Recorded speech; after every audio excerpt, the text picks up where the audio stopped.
याद करिए क्या हालत थी आज से 8 वर्ष पहले की। बहनों और भाइयों, उत्तर प्रदेश का नौजवान कहीं जाता था, उत्तर प्रदेश का कोई नागरिक जाता था, पहचान का संकट होता था, पहचान का संकट होता था। लोग आजमगढ़ का नाम लेने से घबराते थे, उत्तर प्रदेश का नाम लेने से घबराते थे। आजमगढ़, अरे इसने मुख्यमंत्री दिए, एक एक नहीं 2-2 मुख्यमंत्री इस आजमगढ़ ने दे, और इस आजमगढ़ को पहचान का मोहताज होना पड़ा था। लेकिन आज 8 वर्ष के अंदर प्रधानमंत्री मोदी जी के मार्गदर्शन में आजमगढ़ अब पहचान का मोहताज नहीं है। आजमगढ़ अब आजमगढ़ से अदम्य साहस का गढ़ बन चुका है। अब यह विकास की मुख्य धारा के साथ जुड़ चुका है। और इसके लिए तो प्रधानमंत्री जी ने कहा था कि विकास के लिए गति चाहिए, प्रगति के लिए गति चाहिए, समृद्धि के लिए प्रगति चाहिए। और जब गति होगी तो प्रगति होगी, प्रगति होगी तो समृद्धि होगी, और समृद्धि होगी हर चेहरे पर खुशहाली भी होगी।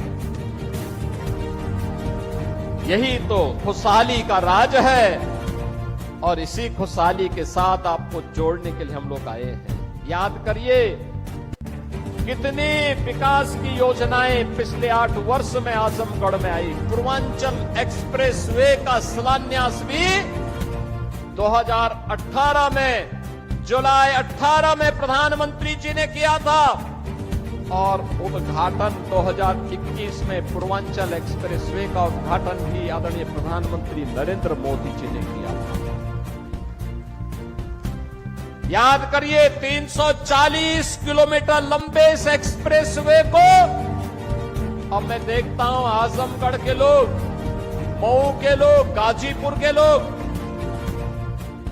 सुबह जाते हैं लखनऊ और दोपहर में अपना कार्य निपटा करके वापस अपने गांव, अपने शहर में वापस आ जाते हैं। ये होती है गति और यही होती है प्रगति। जब हम लोग 2017 में आए थे, हमारे पास 1.5 एक्सप्रेसवे थे, यमुना एक्सप्रेसवे और आगरा लखनऊ एक्सप्रेसवे का काम आधा हुआ था, आधा हुआ था।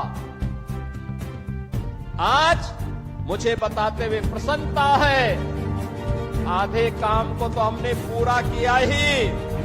पूर्वांचल एक्सप्रेसवे की यात्रा का साक्षी आप बन रहे हैं, 2021 से लगातार बन रहे हैं।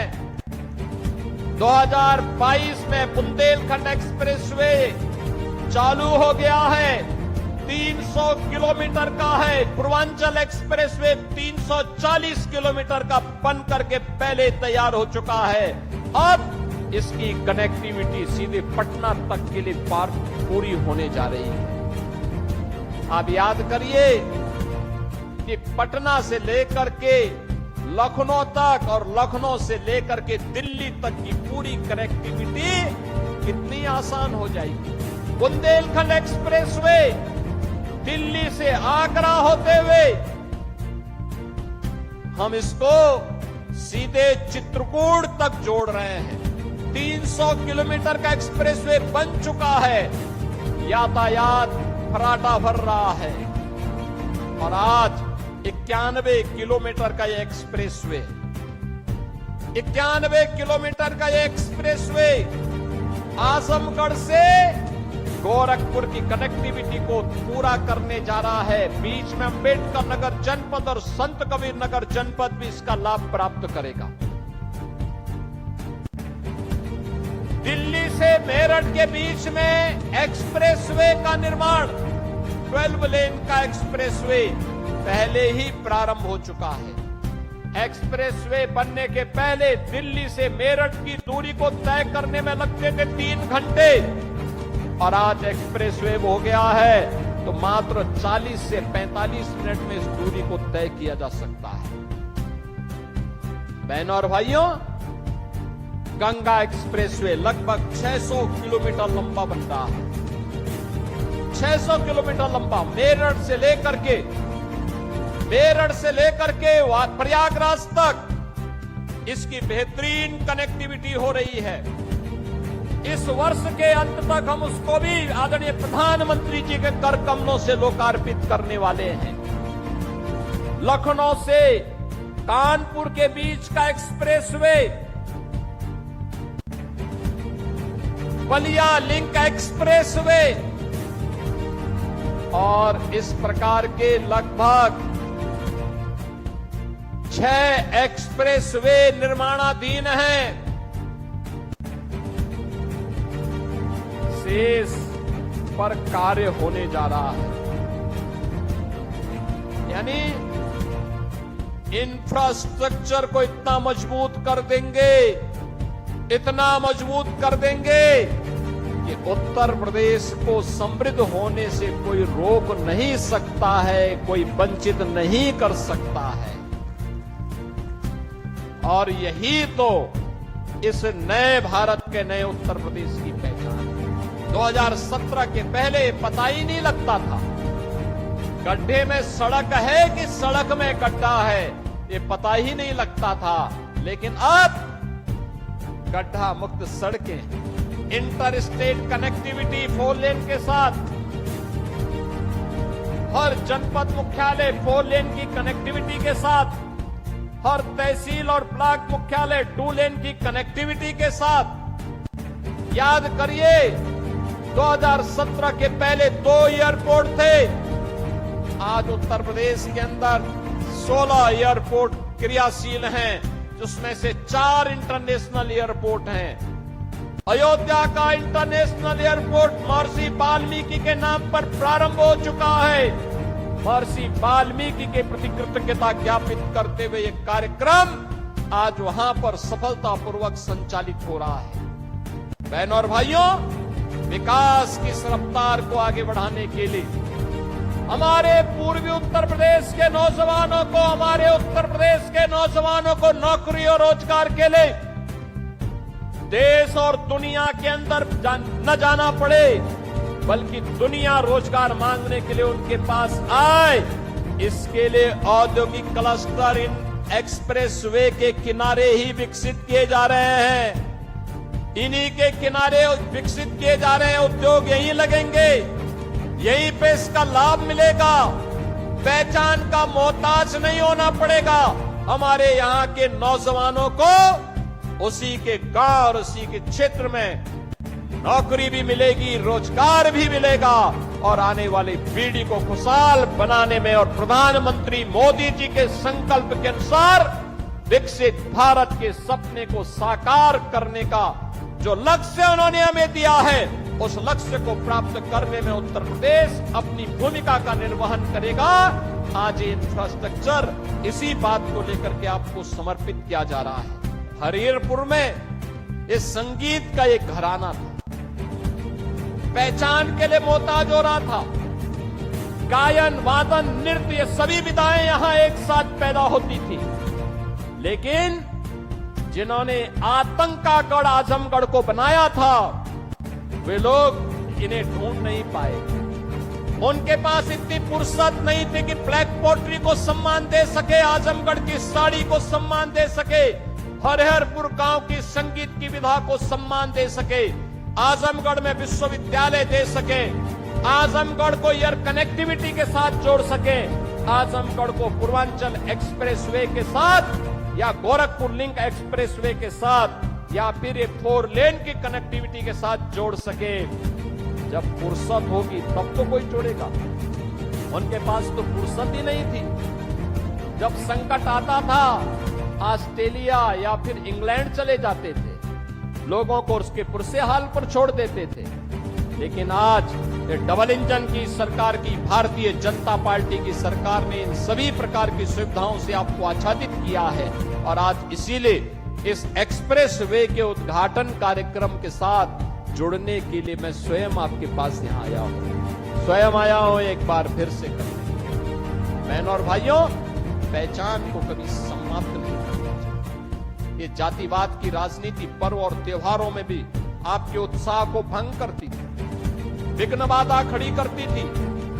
निर्दोष हिंदुओं पर झूठे मुकदमे दर्ज होते थे, बेटी और बहनों की इज्जत के साथ खिलवाड़ होता था। आपको याद होगा 2007-8 में सिवली नेशनल कॉलेज में अजीत राय नाम के एक लड़के की हत्या मात्र इसलिए कर दी थी क्योंकि उसने रिपब्लिक डे पर उसने वंदे मातरम गाने की वकालत की। केवल इसी में उनकी हत्या कर दी। आज कोई दुस्साहस नहीं कर सकता। आज आप वंदे मातरम बड़े शान से गाइए। राष्ट्र की आन मान शान के प्रतीक तिरंगा यात्रा भी आपने ऑपरेशन सिंदूर के समर्थन में निकाली। लोक माता अहिल्याबाई होलकर को सम्मान दिया। कोई आपका बाल मांगा नहीं कर पाया, कर भी नहीं पाएगा, क्योंकि सुरक्षा की गारंटी जो सरकार उठा रही है, ये सरकार आपके साथ में है। और इसीलिए विकास की इस प्रक्रिया के साथ जुड़ने के लिए जातिवाद से ऊपर उठना पड़ेगा, संप्रदायवाद से ऊपर उठना पड़ेगा, विकास और राष्ट्रवाद के मुद्दे पर आगे बढ़ना पड़ेगा। प्रधानमंत्री मोदी जी ने जो विजन हमें दिया है, विकसित भारत की संकल्पना को साकार करने के लिए हमें प्राण प्रण से जुटना पड़ेगा। बहनों और भाइयों, विकास का कोई विकल्प नहीं हो सकता। जो ये लोग जाति के नाम पर बांटने वाले लोग हैं, ये वही लोग हैं जिनको सत्ता मिली थी, जाति के नाम पर तो बांटते थे, लेकिन जब सत्ता में आते थे तो सत्ता में आने पर तब ये लोग अपने परिवार की बात करते हैं। अभी आप मुझे बताइए, 60,244 पुलिस भर्ती हुई है ना? आजमगढ़ के लोग भर्ती हुए हैं कि नहीं हुए हैं? मुझे बताओ, भर्ती हुए हैं ना? आप मुझे बताओ, किसी से कोई पैसा मांगा है क्या? कोई सिफारिश करवानी पड़ी है क्या?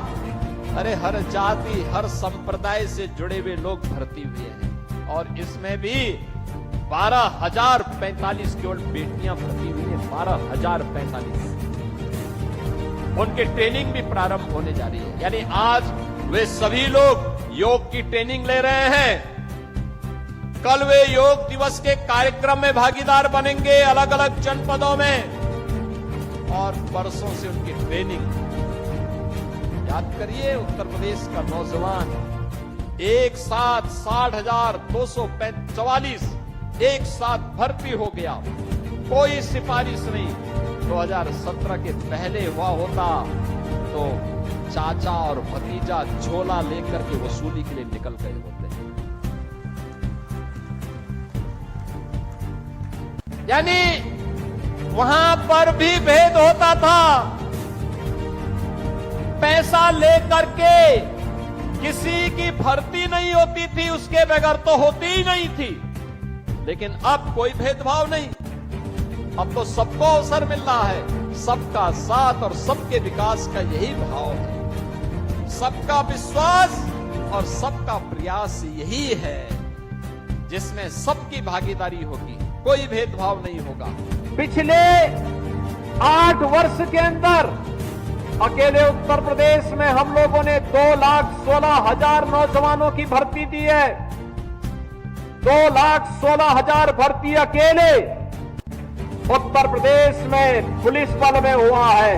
और कुल मिलाकर के हम लोगों ने सभी सरकारी विभागों को अगर देखेंगे, 8.5 लाख से अधिक भर्ती हम लोग उत्तर प्रदेश में उत्तर प्रदेश के नौजवानों को नौकरी दे चुके हैं।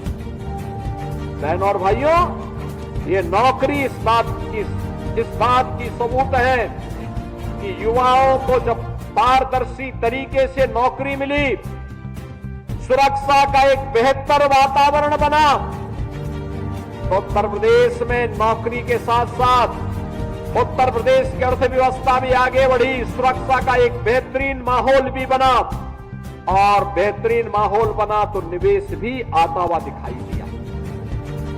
50 लाख करोड़ रुपए का इन 8 वर्षों में हमें निवेश के प्रस्ताव प्राप्त हुए, जिनमें 15 लाख करोड़ रुपए को अब तक हम लोग जमीनी धरातल पर उतार चुके हैं। जमीनी धरातल पर उतार चुके हैं।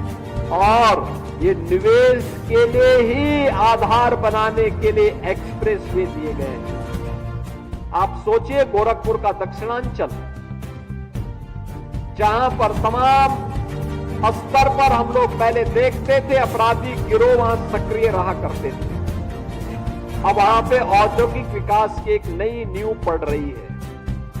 गीडा विकास कर रहा है। अकेले गीडा में हम लोगों ने पिछले 8 वर्ष में 15,000 करोड़ रुपए से अधिक के निवेश को जमीनी धरातल पर उतारा है। 40,000 से अधिक नौजवानों को यहां पे उद्योगों में नौकरी दी है। अलग अलग क्षेत्रों में जो उद्योग लग रहे हैं, इनके माध्यम से भी नौकरी की अनंत संभावनाओं को आगे बढ़ाया है। और जो आज हम गोरखपुर में और आजमगढ़, संत कबीर नगर, अंबेडकर नगर में जो कार्य आज हम कर रहे हैं, यही कार्य पूर्वांचल एक्सप्रेसवे ने लखनऊ से लेकर के गाजीपुर के बीच उसी कनेक्टिविटी के माध्यम से किया है। यही कार्य बुंदेलखंड एक्सप्रेसवे ने बुंदेलखंड के 7 जनपदों में किया है। और यही कार्य इस वर्ष के अंत तक गंगा एक्सप्रेसवे के माध्यम से मेरठ से लेकर के प्रयागराज के बीच में उस कनेक्टिविटी को बेहतर करके हम आगे बढ़ाने वाले हैं।